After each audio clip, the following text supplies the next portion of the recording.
Sogra pobre não entra na minha festa. Tem gente que diz que o tempo cura tudo, que a dor amolece, que a mágoa se dissolve, que o coração aprende a perdoar. Mas essas pessoas nunca foram barradas na porta da festa da própria neta. Nunca ouviram a própria nora gritar, na frente de 30 convidados, que ali não era lugar para gente como elas. Nunca sentiram o peso de ser tratada como lixo por alguém que deveria, no mínimo, ter respeito. Meu nome é Iracema Duarte Monteiro. Tenho 67 anos, e essa história que vou contar mudou a minha vida para sempre. Eu sempre fui uma mulher de poucas palavras. Aprendi desde cedo que quem fala demais acaba se expondo, e quem se expõe demais acaba machucado. Então, fui me acostumando a engolir. Engolir desaforo, engolir humilhação, engolir lágrimas que queriam escorrer, e eu não deixava. Achava que isso era força. Hoje sei que era só medo. Medo de perder as pessoas que eu amava se eu ousasse exigir respeito. Mas naquele dia, na porta daquele buffet chique em Campinas, alguma coisa dentro de mim se quebrou. Ou talvez tenha se consertado. Ainda não sei dizer qual das duas coisas aconteceu. Era uma tarde de sábado, dessas de outubro, em que o sol castiga e o ar fica pesado. Eu tinha acordado cedo, tomado meu café com calma e separado o vestido que usaria na festa de 5 anos da minha neta Aurora.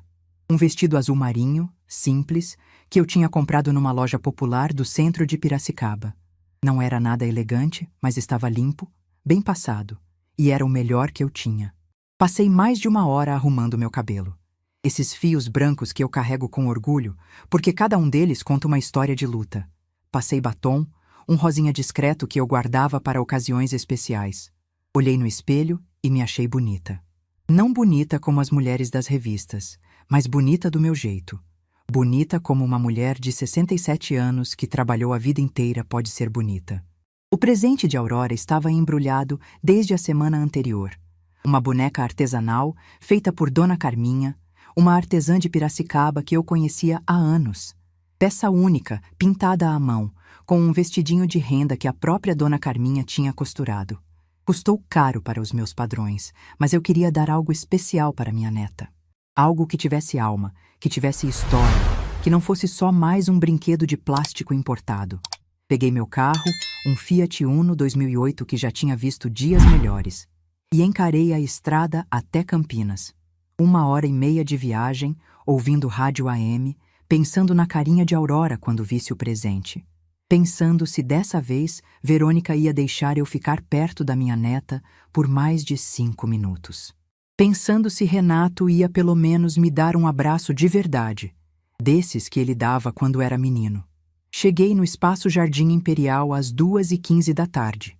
15 minutos atrasada, porque peguei um trânsito na entrada da cidade, mas ainda assim dentro do horário aceitável. O estacionamento estava lotado de carros que eu só conhecia de propaganda de televisão. Mercedes, BMW, Audi, Range Rover. Meu Uno destoava tanto que eu quase tive vergonha de estacionar ali. Quase. Desci do carro segurando o presente com cuidado. O buffet era imenso, com jardins bem cuidados, fontes de água, uma fachada que parecia de hotel 5 estrelas. Na entrada, havia um arco de balões rosa e dourado e uma placa que dizia: Aurora, 5 anos, o baile da princesa. Tudo muito bonito, muito caro, muito diferente de qualquer coisa que eu pudesse oferecer. Caminhei até a entrada principal. Meu coração batia forte, não sei se de ansiedade ou de uma intuição ruim que eu não queria admitir. Tinha gente chegando ao mesmo tempo que eu. Mulheres de salto alto e vestido de grife, homens de camisa social e relógio brilhante. Ninguém olhou para mim. Eu era invisível ali. Uma senhora de vestido simples que certamente tinha se enganado de endereço.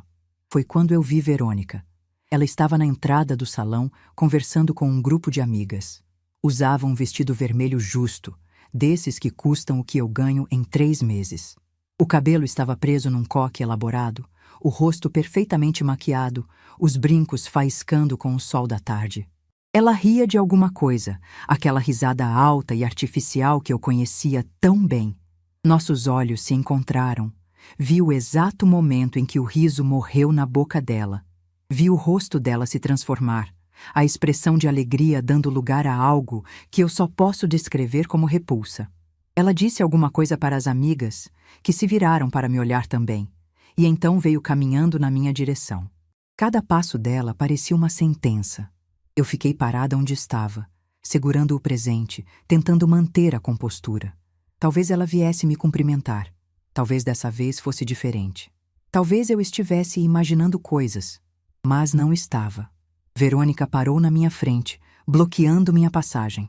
Atrás dela, as amigas observavam com curiosidade, como quem assiste a um espetáculo. Mais pessoas começaram a perceber a movimentação. Convidados que chegavam, funcionários do buffet, todos voltando os olhos para nós duas. Verônica cruzou os braços e me olhou de cima a baixo.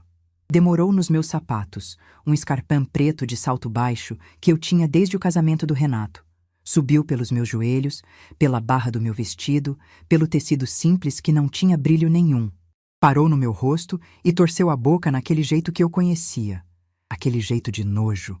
E então ela disse alto, claro, sem nenhum constrangimento. Sogra pobre não entra na minha festa. Volta para sua cidadezinha que aqui não é seu lugar. O mundo parou. Eu juro que o mundo parou naquele momento. O barulho da festa, as risadas das crianças lá dentro, a música que tocava no salão, tudo ficou mudo. Só existia aquela frase, ecoando na minha cabeça, perfurando meu peito, rasgando o que restava da minha dignidade. Ouvi risadinhas. Não sei de quem, não consegui identificar, mas ouvi. Risinhos abafados, cochichos, comentários em voz baixa. Alguém disse, que situação, num tom que podia ser de pena ou de deboche. Provavelmente de deboche. Olhei para Verônica, procurando algum sinal de arrependimento, alguma hesitação. Não encontrei nada. Só aquele olhar frio, satisfeito, de quem finalmente tinha conseguido fazer o que queria há muito tempo. Ela estava gostando daquilo. Estava gostando de me humilhar na frente de todos. Procurei meu filho com os olhos. Renato tinha que estar ali em algum lugar. Ele tinha que ter visto, tinha que ter ouvido. Ele ia fazer alguma coisa, ia defender a mãe dele, ia colocar Verônica no lugar dela. Mas Renato não apareceu. Não sei se ele estava lá dentro, ocupado demais com os convidados importantes. Não sei se ele viu e escolheu não se envolver. Não sei de nada. Só sei que, no momento em que eu mais precisei do meu filho, ele não estava ao meu lado.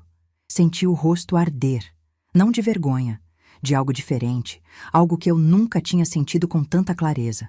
Era raiva, sim, mas era mais do que isso. Era uma lucidez repentina, como se uma cortina tivesse sido rasgada e eu finalmente pudesse ver tudo com nitidez. Vi os anos de humilhação que eu tinha engolido em silêncio. Vi as vezes que Verônica me tratou como uma intrusa e eu fingi que não percebia.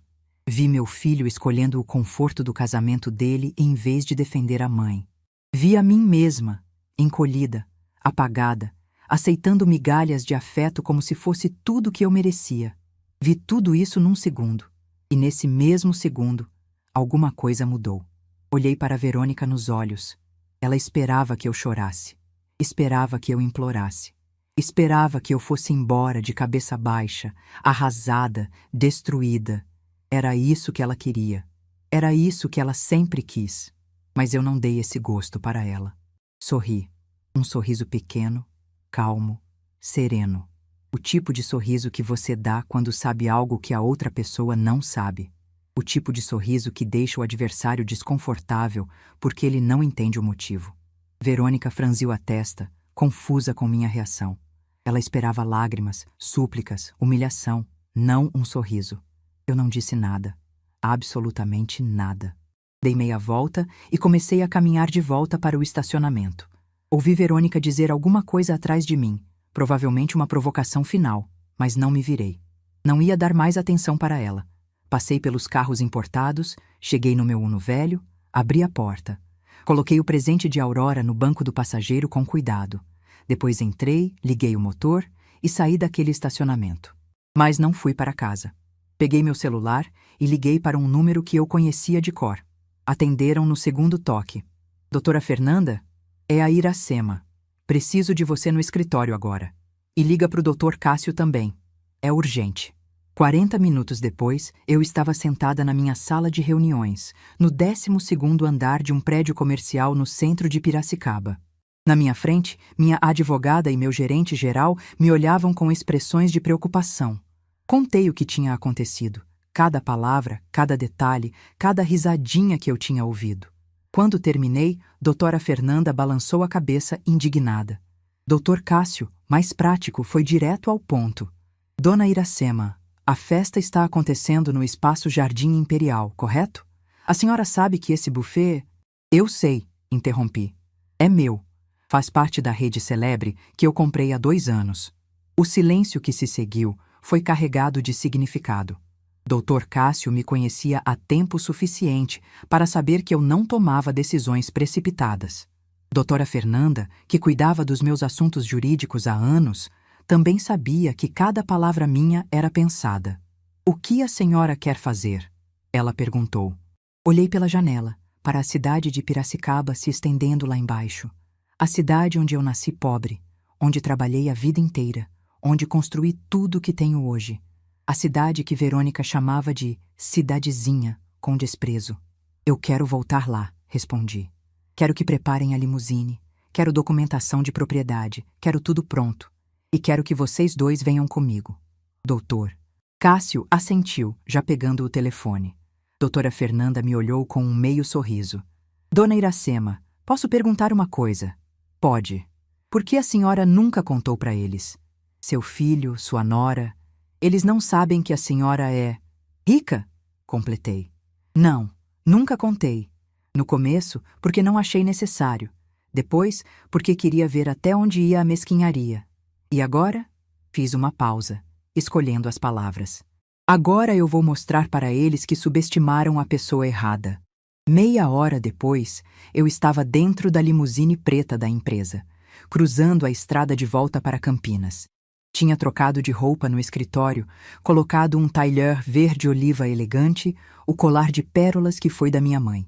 Meu cabelo branco estava arrumado, minha postura era reta, minha expressão era calma, mas por dentro, meu coração batia forte. Não de medo, de algo que eu só posso chamar de justiça. Depois de anos engolindo desrespeito, depois de décadas sendo tratada como menos, finalmente tinha chegado a hora de mostrar quem eu realmente era. A limusine cortou a tarde de outubro, deixando para trás Piracicaba, deixando para trás a mulher que eu tinha sido até aquele dia. Na minha frente, Campinas esperava. O Espaço Jardim Imperial esperava. Verônica esperava. E nenhum deles estava preparado para o que viria a seguir. Olhei pela janela escura da limusine e vi meu reflexo no vidro. Uma mulher de 67 anos, cabelos brancos, olhos cansados de tanta vida vivida. Mas tinha algo diferente naqueles olhos agora. Um brilho que não existia algumas horas antes. O brilho de quem finalmente decidiu parar de aceitar o inaceitável.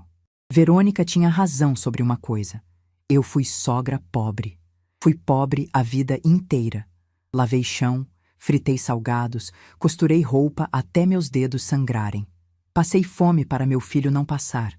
Trabalhei de sol a sol para ele ter estudo, ter futuro, ter dignidade. Mas ela cometeu um erro grave. Achou que pobre era tudo o que eu sempre seria. Achou que minha história tinha parado nas mãos rachadas e no vestido de brechó.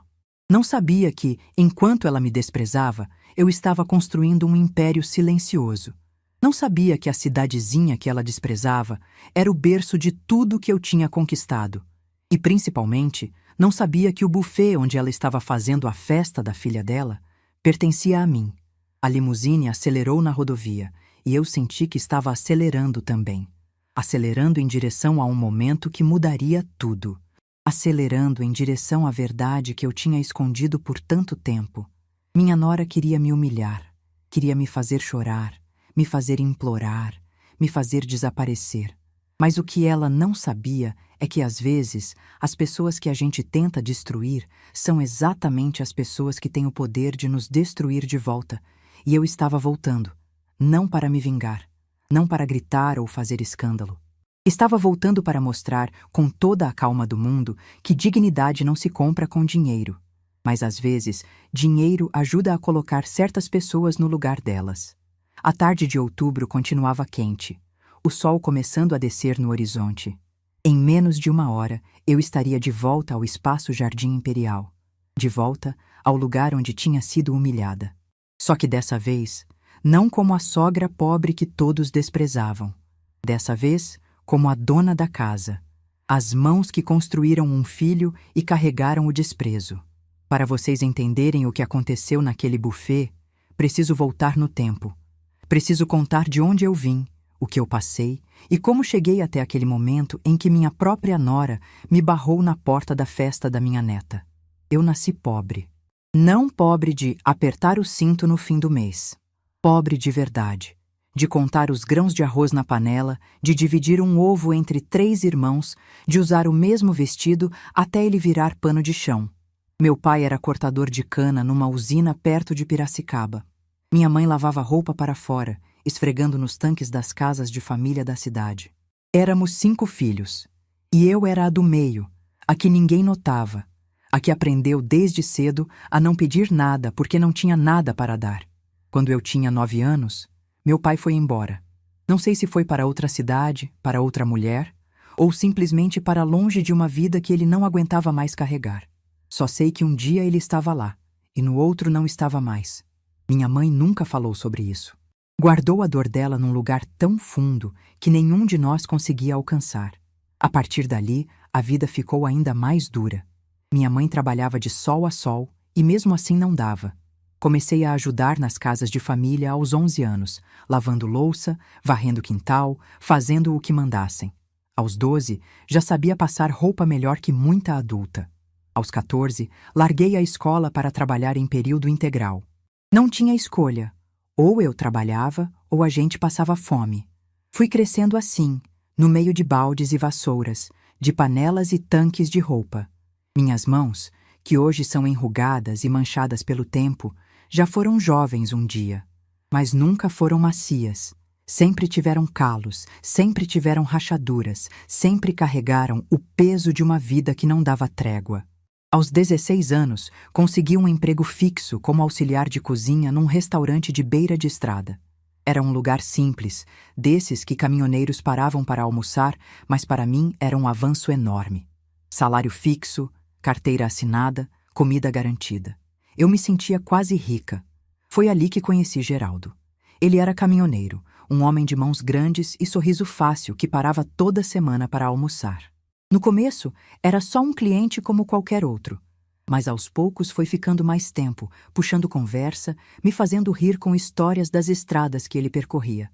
Geraldo não era bonito no sentido tradicional, mas tinha uma luz nos olhos que me aquecia por dentro. Nos casamos quando eu tinha 19 anos. Uma cerimônia simples no cartório, sem festa, sem vestido branco, sem nada do que as meninas sonham. Mas eu estava feliz. Tinha alguém que me olhava com carinho, que me tratava como gente, que me fazia acreditar que a vida podia ser mais do que sobreviver. Alugamos uma casinha de 2 cômodos na periferia de Piracicaba. Era pequena, tinha goteira no telhado e o piso era de cimento queimado, mas era nossa. Pela primeira vez na vida, eu tinha um lugar que podia chamar de lar.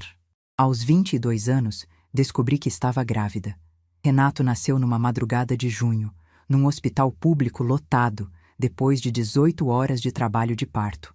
Quando colocaram aquele bebê nos meus braços, eu chorei tanto que a enfermeira achou que tinha algo errado.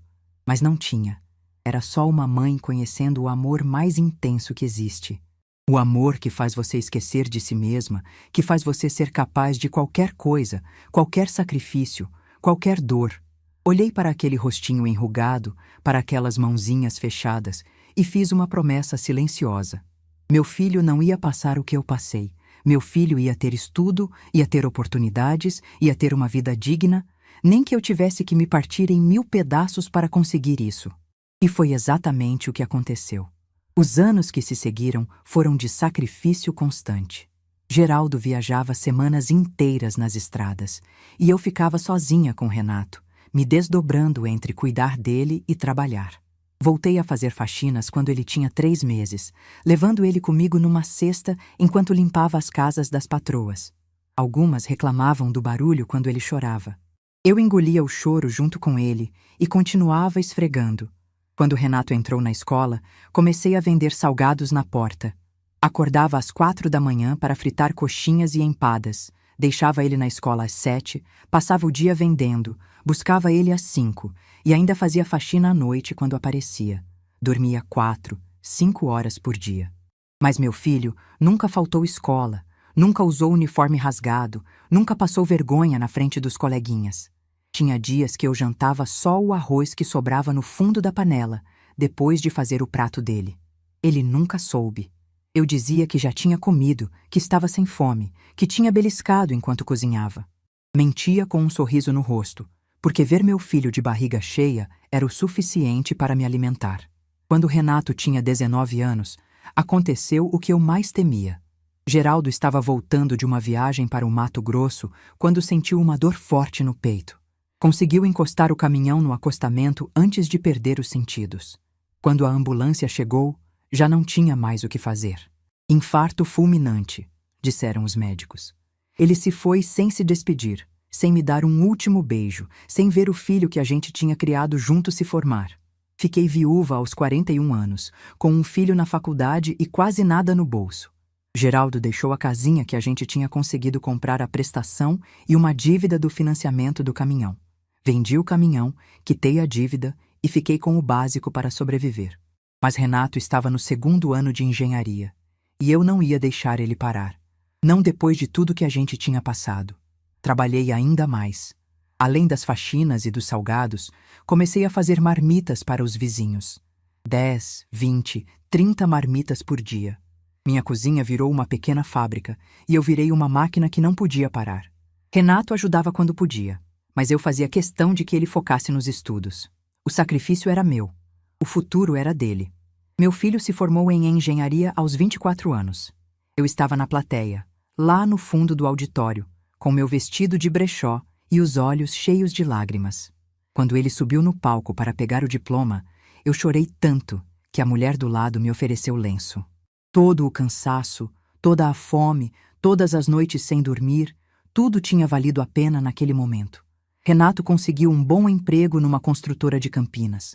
Alugou um apartamento, comprou um carro, começou a construir a vida dele. Eu fiquei orgulhosa, mas também fiquei com medo. Medo de perdê-lo, de ficar sozinha, de não ser mais necessária.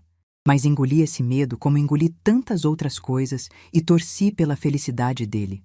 Foi em Campinas que ele conheceu Verônica. A primeira vez que ele me contou sobre ela, percebi algo diferente na voz dele. Um brilho, uma empolgação que eu não via desde a infância. Ele disse que ela era gerente de marketing, que era linda, que era inteligente, que vinha de uma família importante. Fiquei feliz por ele. Genuinamente feliz. Mas quando Verônica veio conhecer minha casa, as coisas começaram a mudar.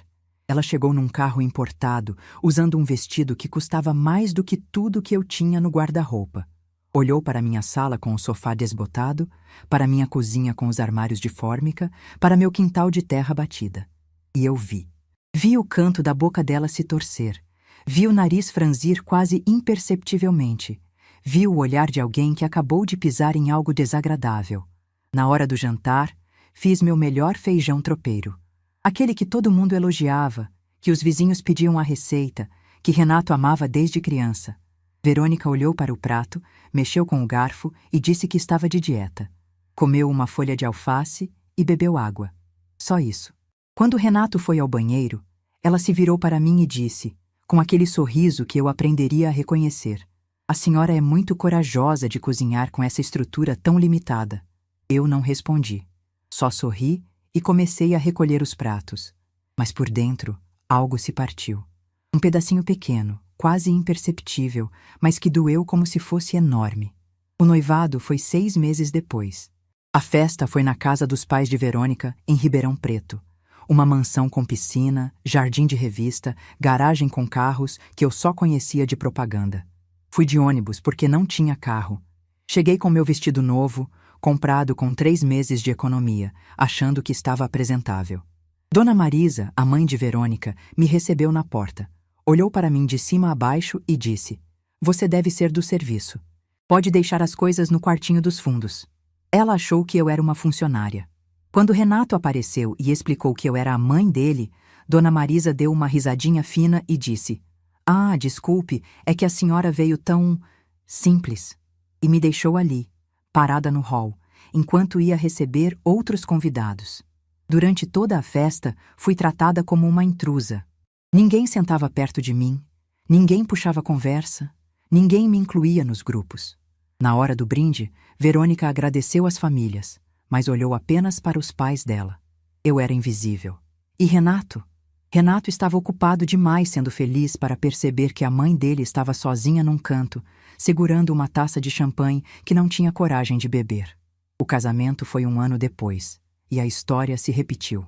Contribuí com 5.000 reais, que juntei vendendo salgados por meses.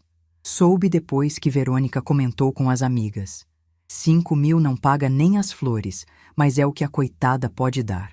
Na cerimônia, fui colocada numa mesa perto da cozinha.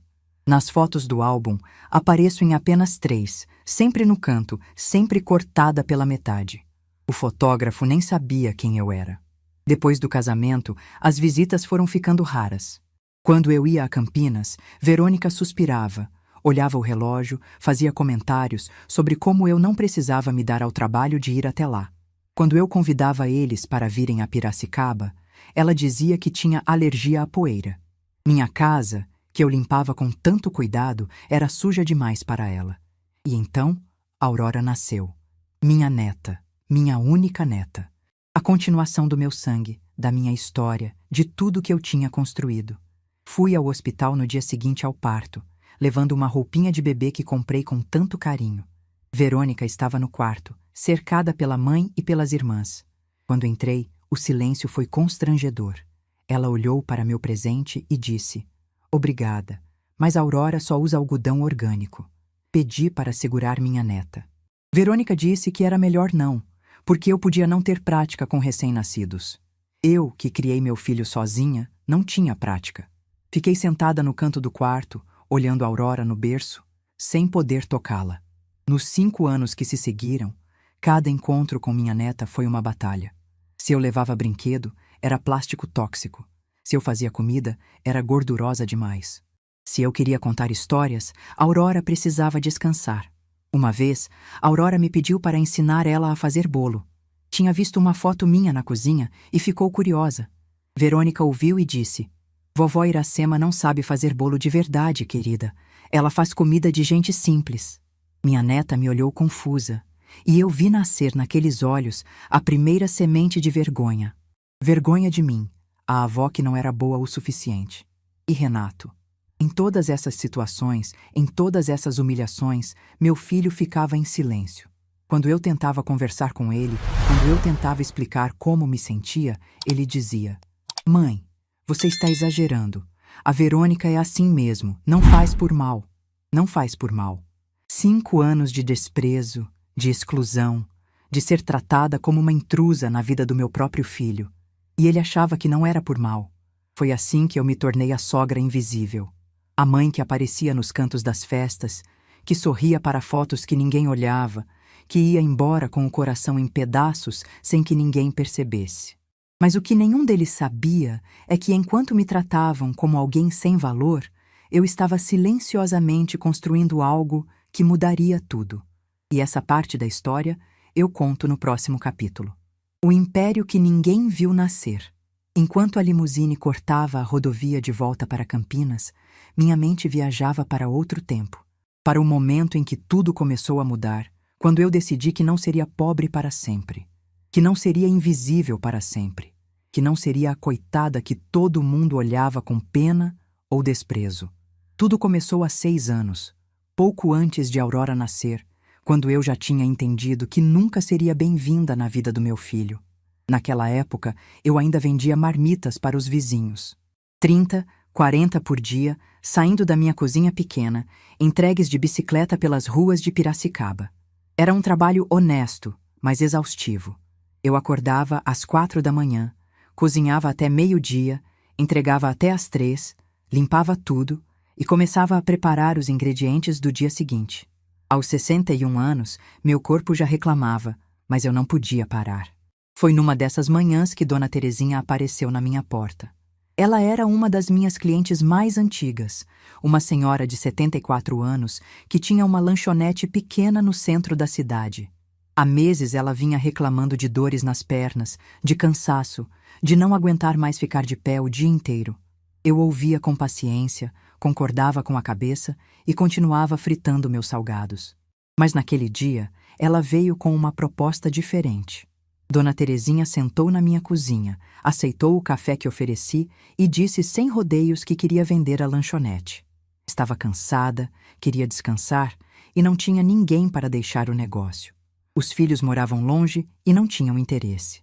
Ela me olhou com aqueles olhos cansados e perguntou se eu conhecia alguém que pudesse se interessar. Fiquei em silêncio por um momento. A lanchonete dela era simples, num ponto comercial pequeno perto da rodoviária, mas tinha clientela fiel. Caminhoneiros, trabalhadores da região, gente que buscava comida boa e barata. Era exatamente o tipo de cliente que eu conhecia bem. Perguntei quanto ela queria pelo ponto. Quando ela disse o valor, meu coração acelerou. Era muito dinheiro para mim, mais do que eu tinha juntado em anos de economia. Mas não era impossível. Se eu vendesse algumas coisas, se pegasse um empréstimo pequeno no banco, talvez conseguisse. Pedi uma semana para pensar. Dona Terezinha concordou. Passei os 7 dias seguintes fazendo contas. Anotei tudo num caderno de capa dura que uso até hoje. Quanto eu ganhava com as marmitas, quanto gastava com ingredientes, quanto sobraria se eu mantivesse o ritmo, quanto precisaria para pagar o empréstimo. Os números dançavam na minha cabeça de madrugada, quando o sono não vinha. No 5º dia, tomei a decisão. Vendi o único bem de valor que me restava de Geraldo, a aliança de casamento dele, que eu guardava numa caixinha de veludo desde que ele partiu. Chorei a noite inteira segurando aquele anel, pedindo perdão para ele por me desfazer da lembrança. Mas no fundo, eu sabia que Geraldo ia entender. Ele sempre quis que eu tivesse uma vida melhor. Ele sempre acreditou em mim, mesmo quando eu não acreditava. Com o dinheiro da aliança e um empréstimo pequeno no banco, fechei negócio com Dona Terezinha. No dia em que assinei os papéis, minhas mãos tremiam tanto que mal conseguia segurar a caneta. Estava apostando tudo o que tinha num sonho que podia dar errado. Se a lanchonete não funcionasse, eu perderia tudo. Ficaria sem as marmitas, sem o negócio, sem nada. Mas algo dentro de mim dizia que ia dar certo. A mesma intuição que me fez sobreviver todos aqueles anos de dificuldade, que me fez criar meu filho sozinha, que me fez aguentar as humilhações de Verônica sem desmoronar. Essa força silenciosa que eu nem sabia que tinha. Os primeiros meses foram os mais difíceis da minha vida. Eu trabalhava de 6 da manhã até 10 da noite, todos os dias, sem folga. Cozinhava, atendia, limpava, fazia compras, cuidava do caixa. Contratei uma ajudante, Rosângela, uma moça jovem que precisava de emprego, e ensinei tudo o que eu sabia. Mas a maior parte do trabalho ainda era minha. Teve semana que eu dormi no fundo da lanchonete, num colchonete improvisado, porque não tinha energia para voltar para casa. Teve dia que almocei um pão com manteiga porque não sobrava tempo para mais nada. Teve noite que chorei de cansaço, sozinha, perguntando para Deus se eu tinha feito a escolha certa. Mas aos poucos, as coisas começaram a melhorar. O boca a boca se espalhou. Os clientes antigos de Dona Terezinha continuaram vindo e novos começaram a aparecer. A comida era boa, o preço era justo, o atendimento era carinhoso. Eu tratava cada cliente como se fosse da minha família, porque, em certo sentido, eles eram. Eram as pessoas que estavam me dando uma chance de recomeçar. Num ano, a lanchonete já dava lucro. Não muito, mas o suficiente para pagar as contas, o empréstimo e ainda sobrar um pouco. Guardei esse pouco como se fosse ouro. Cada centavo que sobrava ia para uma conta separada, uma conta que ninguém conhecia, que nem Renato sabia que existia. Foi quando tive a ideia de expandir. Havia um ponto comercial vago a 3 quadras da minha lanchonete. Uma loja pequena que tinha sido uma banca de jornal e estava fechada há meses. O aluguel era baixo, a localização era boa, e eu já tinha aprendido tudo o que precisava saber sobre o negócio. Abri a segunda lanchonete aos 63 anos. Dessa vez, não precisei de empréstimo. Usei o dinheiro que tinha guardado, contratei mais 2 funcionárias e repliquei o modelo que já funcionava. Mesma comida, mesmo preço, mesmo carinho no atendimento. Em 6 meses, a segunda unidade já se pagava. A terceira veio 1 ano depois. Depois a quarta. Depois a quinta. Aos 65 anos, eu era dona de uma rede de 5 lanchonetes em Piracicaba. Não eram estabelecimentos luxuosos, não tinham decoração sofisticada, nem cardápio elaborado. Eram lugares simples, honestos, que serviam comida de verdade para gente de verdade. Exatamente o tipo de lugar que eu frequentaria se fosse cliente. Foi quando recebi uma ligação que mudou tudo. Do outro lado da linha estava um homem chamado Ricardo Medeiros, um empresário de Campinas que tinha ouvido falar das minhas lanchonetes. Ele trabalhava com investimentos em pequenos negócios e estava interessado em conhecer minha operação. No começo, desconfiei. Achei que era algum golpe, alguém querendo tirar vantagem de uma senhora que não entendia de negócios. Mas aceitei me encontrar com ele, num café no centro de Piracicaba, só para ouvir o que ele tinha a dizer. Ricardo era diferente do que eu esperava. Tinha uns 50 anos, jeito simples, e falava de números com a mesma paixão que eu falava de temperos. Ele explicou que via potencial no meu modelo, que lanchonetes assim estavam em falta no mercado e que queria propor uma parceria. A proposta era simples. Ele investiria dinheiro para expandir a rede e eu continuaria no comando de tudo. Ele não queria mudar minha comida, meu jeito de atender, nada. Queria apenas me dar os recursos para crescer mais rápido. Pedi 1 mês para pensar. Consultei um advogado, li todos os documentos, fiz todas as perguntas que me vieram à cabeça. Quando finalmente aceitei, estabeleci uma condição que Ricardo estranhou, mas aceitou. Meu nome não apareceria publicamente em lugar nenhum. Eu continuaria sendo apenas Dona Iracema, a senhora que fazia salgados. Ninguém precisava saber que eu era a dona de tudo. Ele perguntou por quê. Eu disse que tinha meus motivos. A verdade é que eu queria provar uma coisa para mim mesma. Queria ver se as pessoas que me tratavam mal iriam me tratar diferente se soubessem que eu tinha dinheiro. Queria saber se o desprezo de Verônica era por eu ser pobre ou por eu ser eu. E no fundo, talvez quisesse guardar essa carta na manga para o dia em que precisasse usar. Com o investimento de Ricardo, a rede cresceu rápido. 10 lanchonetes em Piracicaba e região. Depois 20. Depois começamos a olhar para outros mercados, outras cidades. A cada nova unidade, eu sentia um orgulho silencioso que não compartilhava com ninguém. Renato nunca soube de nada. Nas poucas vezes que nos falávamos, eu continuava sendo a mãe pobre que morava na mesma casa simples de sempre. Ele nunca perguntou como eu estava, nunca se interessou pela minha vida, nunca quis saber se eu precisava de alguma coisa. E eu nunca ofereci informação que ele não pediu. Foi há 2 anos que surgiu a oportunidade que mudaria tudo. A rede Celebre Eventos, uma das maiores empresas de buffets e casas de festas do interior de São Paulo, estava passando por dificuldades financeiras. O dono original tinha se metido em investimentos ruins e precisava vender para pagar as dívidas. Era uma empresa grande, com 7 casas de eventos em várias cidades, incluindo o Espaço Jardim Imperial em Campinas. Quando Ricardo me trouxe a proposta de compra, meu coração disparou. O Espaço Jardim Imperial era o buffet mais tradicional e caro de Campinas. O lugar onde a elite da cidade fazia suas festas, seus casamentos, suas comemorações. O lugar onde gente como Verônica se sentia em casa. O valor era alto, muito alto. Mas a rede de lanchonetes estava lucrando bem. Eu tinha economias guardadas. E Ricardo estava disposto a entrar como sócio. Fizemos os cálculos, negociamos as condições e fechamos a compra. Aos 65 anos, eu me tornei dona de uma rede de casas de eventos que incluía o buffet mais caro de Campinas. Mantive a mesma condição de antes. Meu nome não apareceria em lugar nenhum. Nos documentos, nos contratos, em tudo, constava apenas o nome da holding que criamos. Monteiro Participações. Um nome comum que não chamava a atenção, que ninguém associaria a uma senhora de cabelos brancos que vendia marmitas em Piracicaba. Visitei o Espaço Jardim Imperial uma única vez depois da compra, para conhecer as instalações. Andei pelos jardins imensos, pelos salões decorados, pelas cozinhas equipadas com máquinas que eu nem sabia o nome. Era um mundo completamente diferente do meu. Um mundo que eu nunca imaginei que pudesse fazer parte. E durante todo esse tempo, Verônica continuou me tratando como lixo. Continuou fazendo comentários sobre minha casa simples, minhas roupas baratas, minha vida sem graça.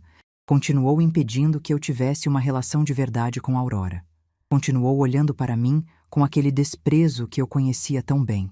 Às vezes eu pensava em contar, em ligar para Renato e dizer que sua mãe desprezada era dona de um império que ele nem imaginava, mas sempre desistia. Não queria que me tratassem bem por causa de dinheiro, queria ser respeitada pelo que eu era, não pelo que eu tinha. E agora, sentada nessa limusine, voltando para o lugar onde tinha sido humilhada 2 horas antes, eu finalmente entendi que algumas pessoas nunca vão nos respeitar pelo que somos. Algumas pessoas só entendem a linguagem do poder, do status, do dinheiro. Verônica era uma dessas pessoas. Ela me desprezou porque achou que eu era fraca, porque achou que eu era insignificante, porque achou que podia me humilhar sem consequências, que eu não tinha como reagir, que eu ia engolir mais essa como engoli tantas outras, mas ela estava errada. A limusine diminuiu a velocidade. Pela janela, vi as luzes de Campinas se aproximando. O sol estava começando a descer, pintando o céu de laranja e rosa.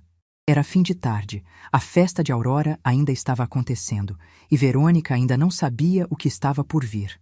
Dr. Cássio, sentado no banco da frente, virou para trás e disse que estávamos a 10 minutos do Espaço Jardim Imperial.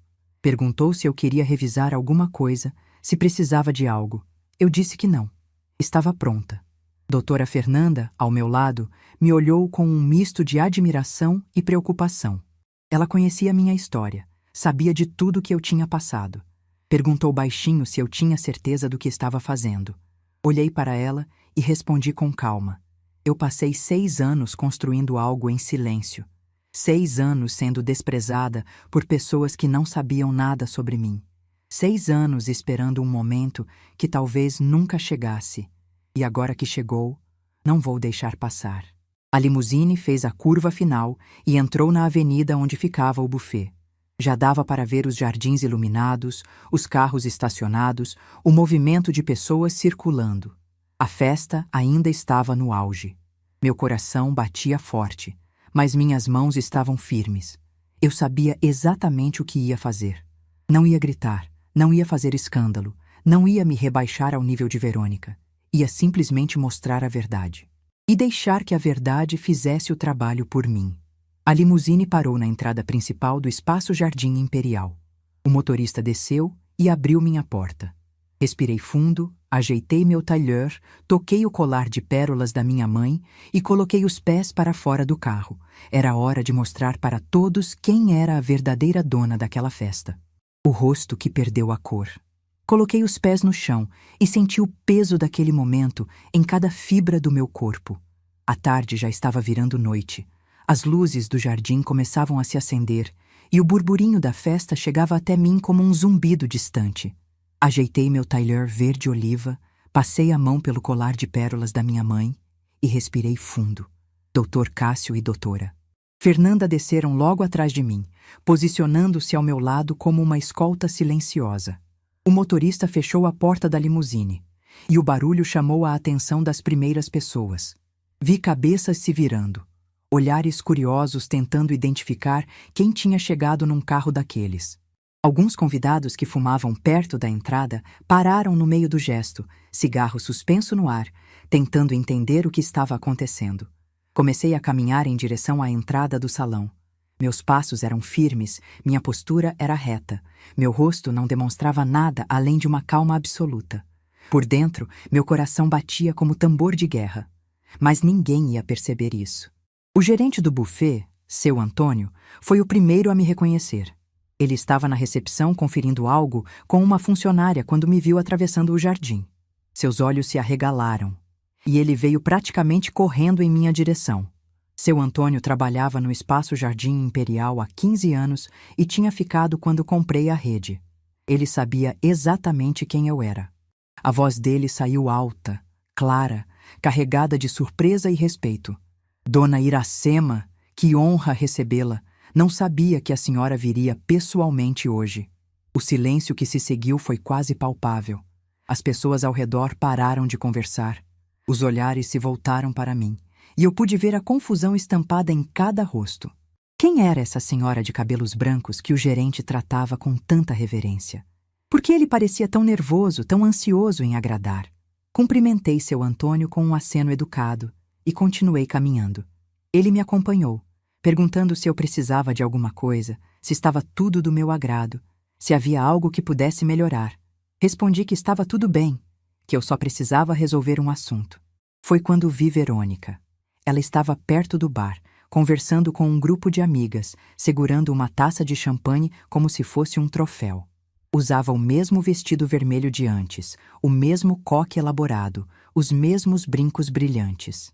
Ria de alguma coisa, provavelmente de mim, provavelmente da cena patética que ela tinha protagonizado na entrada algumas horas antes. Nossos olhos se encontraram. Vi o exato momento em que o sorriso morreu no rosto dela. Vi a taça de champanhe tremer na mão dela. Vi a cor começar a sumir das bochechas maquiadas, dando lugar a uma palidez que nem a base cara conseguia esconder. Ela não entendeu. Ainda não. Mas sentiu que algo estava muito, muito errado. Continuei caminhando em direção a ela. As pessoas abriam caminho, algumas por educação, outras por curiosidade, outras simplesmente porque sentiam a tensão no ar. Seu Antônio continuava ao meu lado e aquilo claramente perturbava Verônica. Por que o gerente do buffet estava tratando a sogra pobre como se fosse alguém importante? Parei a poucos metros dela. O grupo de amigas se calou, percebendo que algo estava acontecendo. Uma delas, uma mulher loira de vestido dourado, olhou de mim para Verônica e de volta para mim, tentando entender a dinâmica. Verônica tentou recuperar a compostura, empertigou os ombros, ergueu o queixo e forçou um sorriso que saiu mais como uma careta. Ela disse com aquela voz de falsa superioridade que eu conhecia tão bem. Ah, voltou? Pensei que tinha entendido o recado. Ou precisa que eu repita na frente de todo mundo? Algumas amigas riram, um riso nervoso, incerto.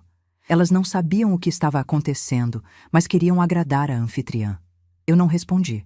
Apenas olhei para ela, em silêncio, com o mesmo sorriso calmo que tinha dado mais cedo. O sorriso de quem sabe algo que a outra pessoa não sabe. Foi quando Dona Marisa apareceu. A mãe de Verônica atravessou o salão com passos apressados, atraída pela movimentação. Ela ainda era a mesma mulher arrogante que tinha me confundido com uma funcionária no noivado do meu filho. Os mesmos olhos frios, o mesmo nariz empinado, a mesma expressão de quem cheirou algo podre. Dona Marisa parou ao lado da filha e me olhou de cima a baixo. O desprezo no rosto dela era quase cômico. Ela disse, num tom que misturava irritação e deboche: "Minha filha já disse que a senhora não é bem-vinda aqui. Por favor, não nos obrigue a chamar a segurança. Seria constrangedor para todo mundo." Ouvi murmúrios ao redor. As pessoas começavam a se aglomerar, sentindo que algo grande estava prestes a acontecer. Celulares foram erguidos discretamente. Ninguém queria perder o espetáculo. Foi quando decidi falar. Virei-me para seu Antônio, que estava visivelmente desconfortável com a situação, e disse em voz alta e clara: "Seu Antônio, por favor, prepare a conta final do evento. Todos os custos, incluindo os extras que foram solicitados durante a festa. Quero o valor fechado em 15 minutos. O gerente assentiu imediatamente. "Sim, dona Iracema, com licença." E saiu em direção à recepção. Verônica franziu a testa. Dona Marisa trocou um olhar confuso com a filha. As amigas cochichavam entre si, perdidas. Foi uma delas, a loira de vestido dourado, que perguntou o que todas queriam saber. "Desculpa, mas por que ele obedeceu você?" Olhei para ela, depois para Verônica, depois para Dona Marisa. E então disse com toda a calma do mundo: "Porque eu sou a dona deste buffet. Na verdade, de toda a rede celebre. Há 2 anos." O silêncio que se seguiu foi o mais absoluto que eu já presenciei. Ninguém se mexeu, ninguém respirou. Era como se o tempo tivesse congelado e todos estivessem processando a informação que eu tinha acabado de soltar. Verônica foi a primeira a reagir. Ela balançou a cabeça, uma risada nervosa escapando da garganta. "Isso é mentira. É impossível. Você é..." Ela parou, procurando a palavra certa. "Você é pobre. Você sempre foi pobre. Você não tem nem carro direito. Doutora Fernanda, que estava ao meu lado em silêncio até então, abriu a pasta que carregava e tirou alguns documentos. Estendeu para Verônica, que pegou com mãos trêmulas. Contrato de aquisição da rede Celebre Eventos pela Holding Monteiro Participações. Doutora Fernanda explicou num tom profissional. Assinado há 2 anos. A proprietária majoritária e presidente do conselho é Dona Iracema Duarte Monteiro. Os documentos são públicos, podem ser verificados em qualquer cartório. Verônica olhava para os papéis como se fossem escritos em outra língua. As mãos dela tremiam tanto que as folhas chacoalhavam. Dona Marisa arrancou os documentos da mão da filha e começou a ler, os olhos correndo pelas linhas com desespero. Foi quando ouvi uma voz atrás de mim. Uma voz que eu conhecia desde que era um choro de bebê. Mãe? Me virei e vi Renato parado a alguns metros, o rosto branco como papel, os olhos arregalados de incompreensão. Ele tinha acabado de sair do salão interno, provavelmente alertado pela movimentação, e agora olhava para mim como se estivesse vendo um fantasma. Mãe, o que está acontecendo? Olhei para meu filho. Para o menino que eu criei sozinha, que eu alimentei passando fome, que eu carreguei no colo enquanto esfregava o chão das casas de família. O homem que tinha ficado em silêncio enquanto a esposa me humilhava por anos. O homem que não apareceu quando eu mais precisei dele. Respondi, sem alterar o tom de voz. Está acontecendo a verdade, Renato. A verdade que eu escondi por 6 anos porque queria ver se vocês iam me tratar com respeito sem saber que eu tinha dinheiro. Agora eu já tenho minha resposta. Renato abriu a boca para falar, mas nenhum som saiu. Ele olhou para Verônica, que ainda segurava os documentos com mãos trêmulas, depois para a mãe dela, que tinha ficado pálida como cera, depois para os convidados que assistiam à cena em silêncio chocado. Seu Antônio voltou nesse momento, segurando uma pasta. Ele se aproximou de mim e disse em voz baixa, mas audível. Dona Iracema, a conta está fechada. O valor total do evento é R$147 mil, incluindo os extras. R$147 mil. Uma festa de criança de 5 anos, o equivalente a anos de trabalho para a maioria das pessoas que eu conhecia. Dinheiro que Verônica gastou para impressionar as amigas, para mostrar status, para provar que era melhor que os outros. Peguei a pasta das mãos de seu Antônio e estendi para Verônica. A conta é sua, eu disse. Pode pagar na recepção antes de sair. E a partir de hoje, você e sua família não são mais bem-vindos em nenhum dos meus estabelecimentos. Em nenhum deles. Verônica não pegou a pasta. Ela ficou paralisada, olhando para mim com uma expressão que misturava terror, vergonha e algo que eu nunca tinha visto nela antes. Medo. Coloquei a pasta na mesa mais próxima e me virei para sair. Mas antes, tinha uma última coisa a fazer. Atravessei o salão em direção à área das crianças, onde Aurora brincava com outras meninas, alheia a tudo o que estava acontecendo. Minha neta estava linda, com seu vestido de princesa rosa e uma coroa de brilhantes na cabeça. Quando me viu, seu rostinho se iluminou. Vovó! Ela veio correndo em minha direção e se jogou nos meus braços. Eu a abracei apertado, sentindo o cheirinho de shampoo infantil, sentindo o coraçãozinho dela batendo contra o meu peito. Quantas vezes eu quis dar esse abraço e não pude? Quantas vezes Verônica me impediu de ter esse momento? Tirei da bolsa o presente que tinha trazido de Piracicaba. A boneca artesanal da Dona Carminha, que tinha ficado no banco do meu carro durante toda a confusão. Entreguei para a Aurora, que abriu o pacote com os olhos brilhando. Que linda, vovó! É a boneca mais linda que eu já vi. Aurora abraçou a boneca contra o peito, depois me abraçou de novo. Eu beijei a testa dela, sentindo as lágrimas querendo escapar, mas segurando firme. Disse baixinho, só para ela ouvir. A vovó te ama muito, princesa. Muito, muito mesmo. E agora a gente vai poder se ver mais vezes, tá bom? Sem ninguém atrapalhando. Aurora sorriu, sem entender completamente o que eu queria dizer, mas feliz mesmo assim. Para ela, era apenas a vovó dando um presente. Ela não sabia de toda a guerra que tinha acontecido para eu poder estar ali. Me levantei e olhei ao redor. O salão inteiro estava em silêncio, todos os olhos fixos em mim. Verônica continuava paralisada perto do bar, a pasta com a conta ainda na mesa ao lado dela. Dona Marisa tinha se sentado numa cadeira, a mão no peito, parecendo que ia desmaiar. Renato não tinha se mexido do lugar onde estava, os olhos vermelhos, a boca entreaberta. Caminhei em direção à saída, passando por todos eles. Quando cheguei perto de Verônica, parei por um segundo. Ela me olhou com olhos suplicantes, a boca se movendo sem som, tentando formar palavras que não vinham. Eu disse em voz baixa, só para ela ouvir: "Você me chamou de sogra pobre. Disse que aqui não era meu lugar. Estava enganada sobre as duas coisas. Eu não sou pobre, e esse lugar é meu. Literalmente." Continuei caminhando sem esperar resposta. Na porta do salão, me virei uma última vez. Olhei para aquela festa cara, para aquelas pessoas elegantes, para aquele mundo que tinha me rejeitado tantas vezes. E então disse em voz alta o suficiente para todos ouvirem: "Ah, e Verônica, da próxima vez que quiser humilhar alguém, certifique-se de que essa pessoa não é dona do chão que você está pisando."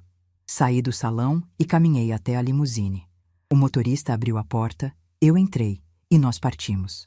Pela janela traseira, vi o espaço Jardim Imperial ficando para trás, suas luzes brilhando na noite que começava. Vi pessoas saindo correndo, provavelmente para fofocar, para contar para outros o que tinham presenciado. Vi o mundo de Verônica desmoronando em tempo real. E pela primeira vez em muitos anos, eu sorri de verdade. Não era um sorriso de vingança. Não era um sorriso de triunfo. Era um sorriso de libertação.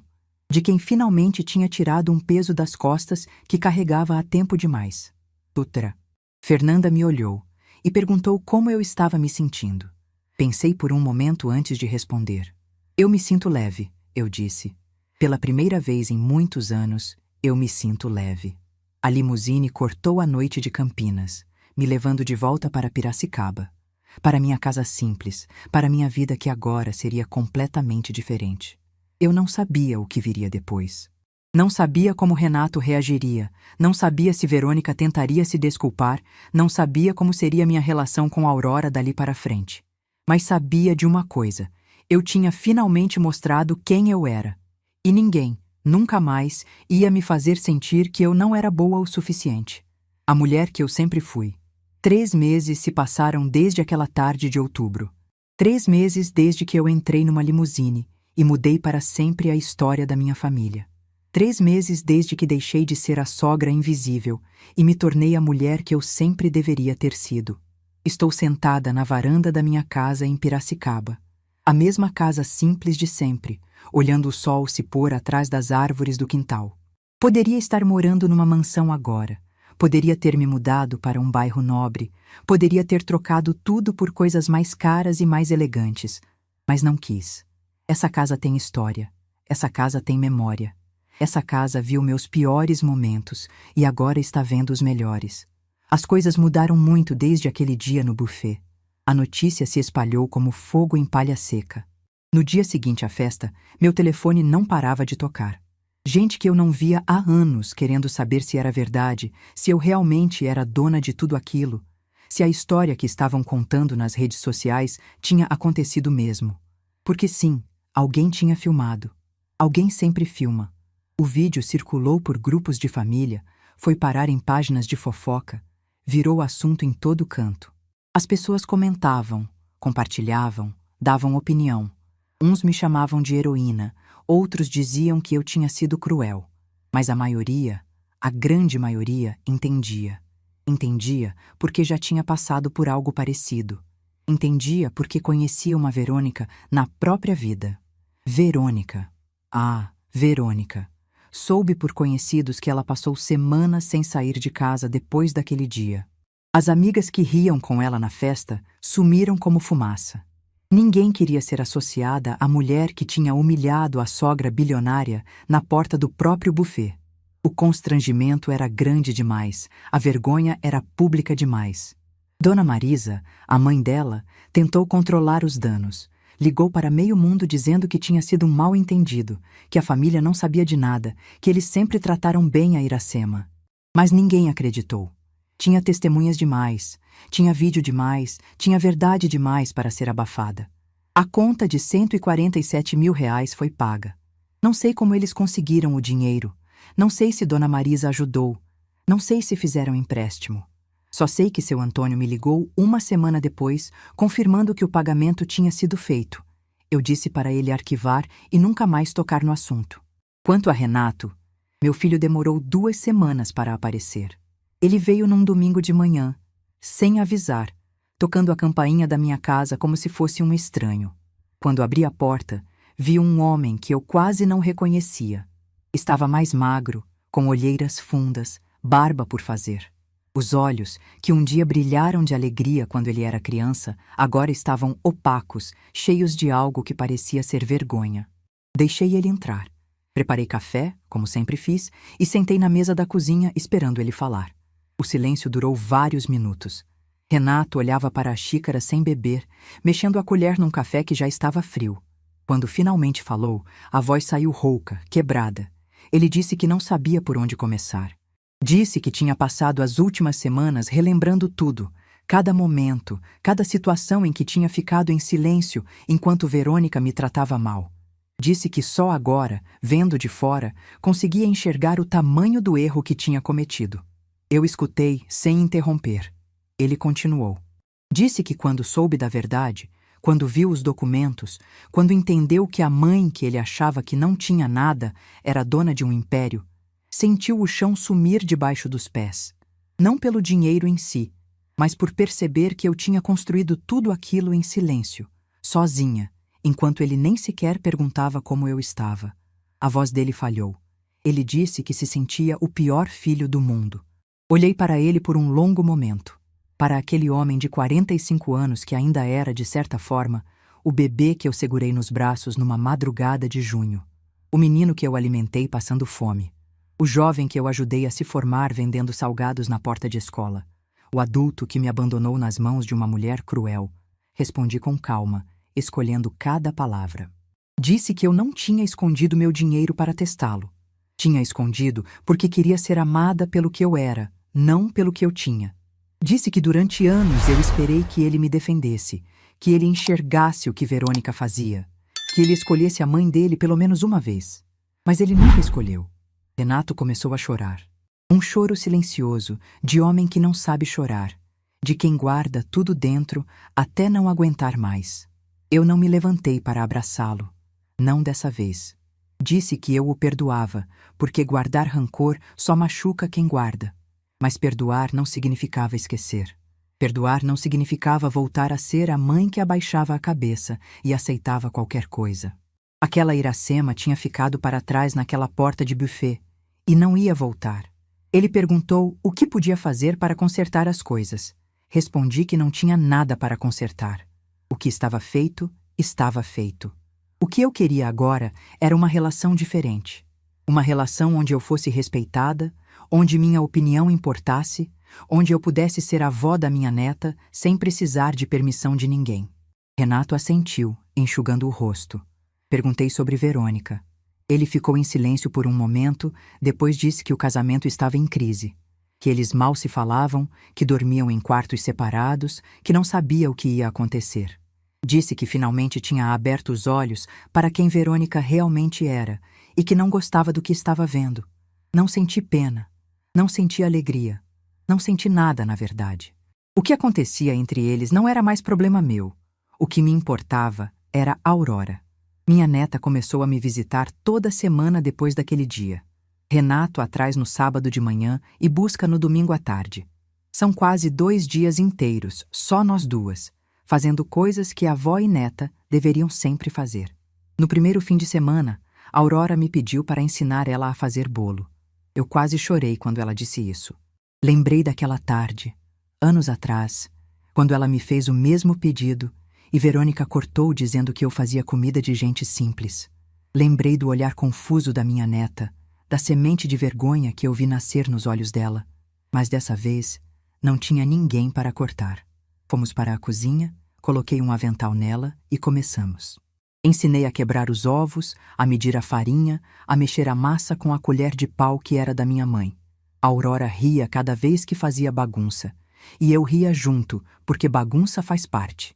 Quando o bolo ficou pronto, todo torto e meio queimado nas bordas, ela olhou para mim com os olhos brilhando e disse que era o bolo mais gostoso que ela já tinha comido. Naquele momento, todo o resto deixou de importar. As semanas foram passando e nossa rotina foi se formando. No sábado de manhã, tomamos café juntas na varanda.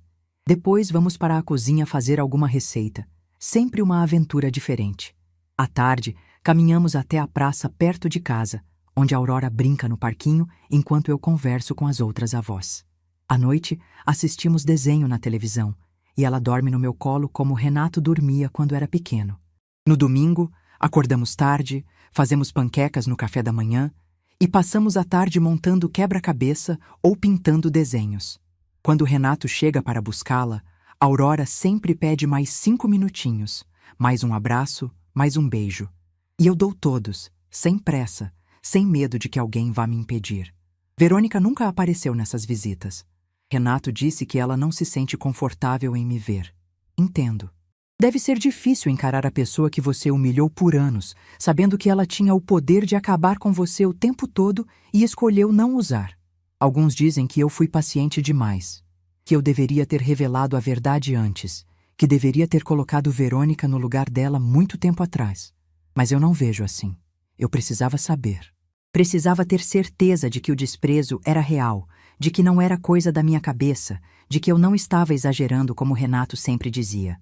E agora eu sei. Agora eu tenho certeza. E essa certeza me libertou. Um mês depois do ocorrido, decidi fazer algo que nunca tinha feito. Assumi publicamente a direção da Monteiro Participações. Dei entrevistas para jornais locais, apareci em reportagens sobre empreendedorismo. Contei minha história para quem quisesse ouvir. Não por vaidade, mas porque descobri que minha história podia ajudar outras pessoas. Recebi centenas de mensagens depois dessas entrevistas. Mulheres que passaram por situações parecidas, que se sentiram invisíveis na própria família, que foram desprezadas por noras, genros, filhos, maridos. Mulheres que leram minha história e encontraram coragem para exigir respeito, para estabelecer limites, para parar de aceitar o inaceitável. Uma delas me escreveu dizendo que depois de ler sobre mim, finalmente teve coragem de sair de um casamento onde era tratada como empregada. Outra disse que cortou relações com uma filha que só a procurava quando precisava de dinheiro. Outra disse que parou de se diminuir para caber nas expectativas dos outros. Essas mensagens me emocionaram mais do que qualquer conquista empresarial. Porque no final das contas, não é sobre dinheiro. Nunca foi. É sobre dignidade. É sobre se olhar no espelho e gostar de quem você vê. É sobre não precisar da aprovação de quem não te respeita.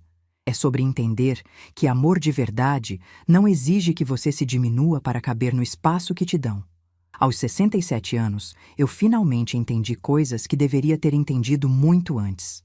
Entendi que ser humilde não significa aceitar humilhação. Que ser mãe não significa ser capacho. Que ser avó não significa implorar por migalhas de tempo com os netos. Que ser mulher não significa se calar quando te desrespeitam. Entendi que a gente ensina as pessoas como nos tratar. E durante anos eu ensinei errado. Aceitei desaforo, engoli desrespeito, fingi que não via o que estava bem na minha frente. Achei que isso era amor. Achei que isso era paciência. Achei que isso era sabedoria. Mas não era. Era medo. Medo de perder um filho que, na prática, eu já tinha perdido faz tempo. Medo de ficar sozinha, quando na verdade eu já estava sozinha mesmo cercada de gente. Medo de não ser amada, quando o amor que eu recebia não era amor de verdade. O dia em que Verônica me barrou na porta daquele buffet foi o dia em que eu parei de ter medo. Não porque descobri que eu tinha poder para reagir, mas porque descobri que eu merecia reagir. Que minha dignidade valia mais do que qualquer relação. Que eu preferia estar sozinha e inteira do que acompanhada e em pedaços. Hoje, quando olho para trás, não sinto raiva de Verônica. Não sinto raiva de Renato. Não sinto raiva de ninguém. Sinto gratidão, por mais estranho que pareça. Gratidão porque aquela humilhação me acordou.